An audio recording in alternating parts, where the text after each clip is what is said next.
You ready to fight? Ready. All right, so here we go, round one, Nate Diaz, Tony Ferguson. We sat down with Nate on Thursday. He's trying to keep the focus on him and what he can do to get the job done today. Because he understands that at its core, his base skill, boxing, is unmatched in the UFC. He feels like against Tony Ferguson, he is just better in that area of the fight and feels as though he can implement that game plan in this matchup.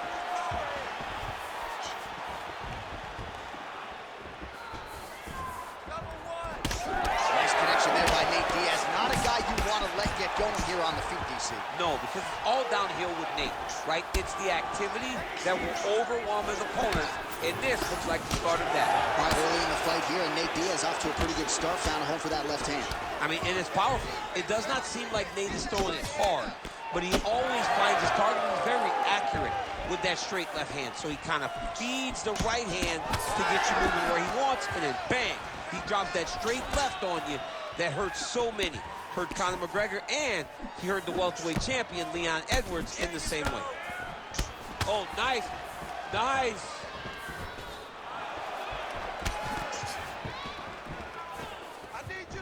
Oh, beautiful jab there by Tony Ferguson. Under 3 minutes now to go in the round. All right, so he continues to use his jab effectively here, DC. Oh, might be trying to set up a leg submission here. Oh, I don't know. That heel hook looks tight. Elbow lands for Tony Ferguson. Might be a submission attempt here, champ. I mean, you cannot sit in a full guard. When you sit in the full guard, you give these guys so many opportunities. Well, these are some excellent ground and pound strikes here, DC. There's an efficiency with which he operates in these situations. He knows exactly when to throw, exactly when to hold, and it's allowing him to really control the grappling aspect of the fight. There's a song there, right? Know when to hold him, know when to fold him.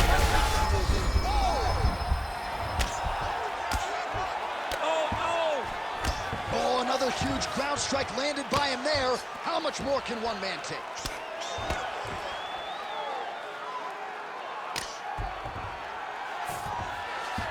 All right, he's trying to control posture here. Now trying to hip escape. He's just trying to move out of this position off the bottom. Side control now. Ferguson's able to make a nice transition there back into side control. Now inside the closed guard. And he's going to try to find ways to pass and move to a submission. Lands with the ground and pound. These ground strikes really started to add up. There's another one. All right, so now we start to see some redness underneath the elbow. You got to think he's going to continue to attack the body with all of his strikes. Well, his opponent has not done anything to deter him. He should keep doing this. Oh, so saved by the bell. He was getting grounded and pounded something fierce there near the end of the round. You see, it's going to take him a good chunk of these. All right, let's look back at some of the action. Round two now. Nate Diaz and Tony Ferguson. Ready. Let's do it. Pocket presence and punches and pressure and pace. It's a lot of P's, but when you're fighting Nate Diaz, you better be prepared because he is coming and he is not stopping until the final hit. Ooh, head kick lands. He's hurt. They're so evenly matched. They're going tit-for-tat. Keep that pressure high now. Well, eventually you know he's going to turn this defense into offense, but he's certainly doing a nice job on the defensive end. They talk about the feeling out process. He's getting his opponent's timing. Now he's blocking everything. Expect counters as we go forward. Uppercut is true. All right, so there's that Nate Diaz left hand. You've talked about the sneaky power. That one looked pretty good. Yeah, it doesn't look like he's throwing it hard, but he's so accurate that when he lands, he can hurt you. Nate Diaz has a really good left hand, and it's all rooted in how he hides it behind that slap right hook. Oh, nice job to slip off the center line there. His head movement has been a huge, huge factor defensively in this fight. You can never be a stationary target. Even if the feet aren't moving, you got to be ready to slip that head at a moment's notice. 72 total strikes have now landed for Tony Ferguson, and unofficially landing with 51% accuracy against Nate Diaz. Well, he was a little bit lackluster in round one. You can't say the same here in this second round. He has really picked up the pace, an uptick in the aggression and the output, and starting to find his range here in the pocket. Almost in range with the straight left, but that's a miss. All right, so perhaps he's going to have to address something defensively. There is a legitimate cut around his eye. Yeah, he got cut on the eye from that last strike. He's got to pay attention now before it gets worse. This pace is just absurd, and he has kept it up throughout the fight. Shades of Max Holloway against Calvin Kattar, punches in bunches. I mean, being there, watching Max Holloway do what he did was super impressive. So to even list this performance alongside that tells you how this guy is fighting tonight. Well, now if you're the opponent, you really got to be careful as Diaz is able to find a home for that right hand yet. When Diaz starts landing the right hand, you have got to stay firm. You have got to dig your heels in the ground and say, no way you're going to just run me over. Easier said than done when you're facing Nate Diaz. All right, well, that blow is buffeting from that up with each strike landed, and he continues to effectively target that area. You know, we are talking about a guy with a super high fight IQ. So when you give him that blood, that crimson red is nothing more than something that...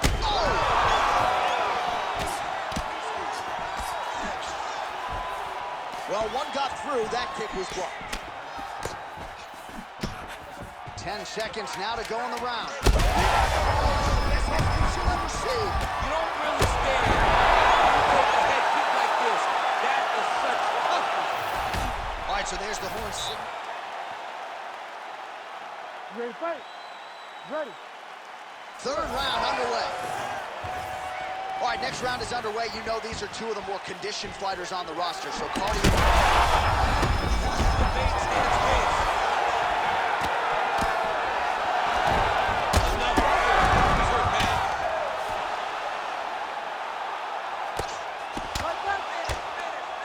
Nice strike from the bottom fighter there.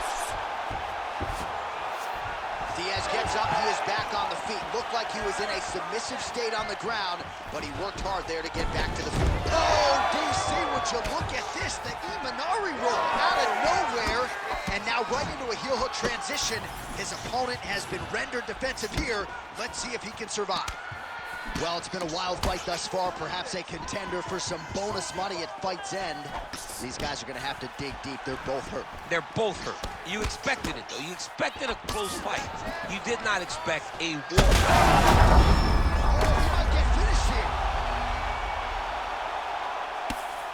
Like that. Massive shot from the top. Oh, attempting to go for the leg now. Heel hook looks tight.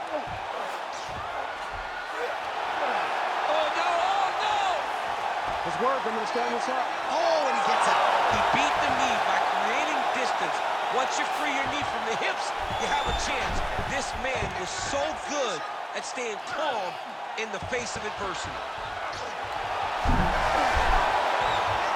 He's got it locked in. Oh, that was deep, but he got out. That was beautiful submission defense by this guy. And now he reverses position. Wow. All right, ref has called a break to the action here, likely to call in the doctor to look at that cut, and a lot of blood donation going on right now. And for as fun as this fight has been, I can only hope that the physician still lets this guy fight. He wants to fight. He wants to continue. Let him go. All right, looks as though the fight is going to continue. The referee checking on the athlete one more time. A bit surprising. I didn't know if they would let this guy continue, but here we go. Third round underway. 2 minutes now to go in this one. Really smart approach by the offensive fighter, badgering that cut. More blood by the men. If head movement wasn't important early, it's very important now. Oh, how about the ankle pick there? Well, the single leg, the double leg's not working. Go deep into the well, and the ankle pick was there for him. Boy, you got to keep digging into that toolbox. Straight punches we've seen all night. Huge straight punch lands, and he's got him hurt very bad.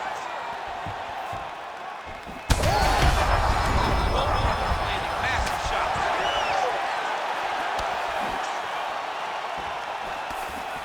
Less than a minute into our third and final round. Oh, that one landed, yep. Diaz is able to protect the eye there with that block, so that is a nice adjustment that the fighter made there to raise the guard and prevent further damage on that cut. Oh, man, DC, he would appear to be in real trouble. What a fight, what a display of physical and mental toughness on both sides. I'm not sure who's more injured. but they're both hurting for sure. Yeah, John, they're both beat up. But I think that is the key. The mental. Shot there, DC. I'm not sure how he stayed upright. I mean, when you get hit with a shot like that, to stay standing shows and talks to your toughness. All right, so a lot to like over the distance of that fight tonight. Clearly, we think we saw one guy win the fight, and Larson got it done with the striking. Yeah, he got it done with the striking. And that's exactly what he's known for. He's known as a guy that's so comfortable whenever he's in the stand-up. And that showed tonight as he truly outworked his opponent. The official decision is in. It resides with Bruce Buffer. Ladies and gentlemen, after 3 rounds, we go to the judges' scorecards for a decision. All 3 judges score this contest 30-26.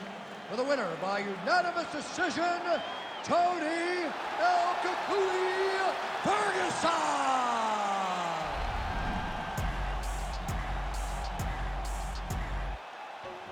Something special about me, you can already tell the energy is different.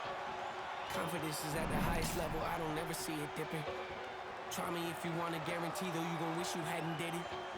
That's a word that you can never win, but hey, I like the optimism. Giving over half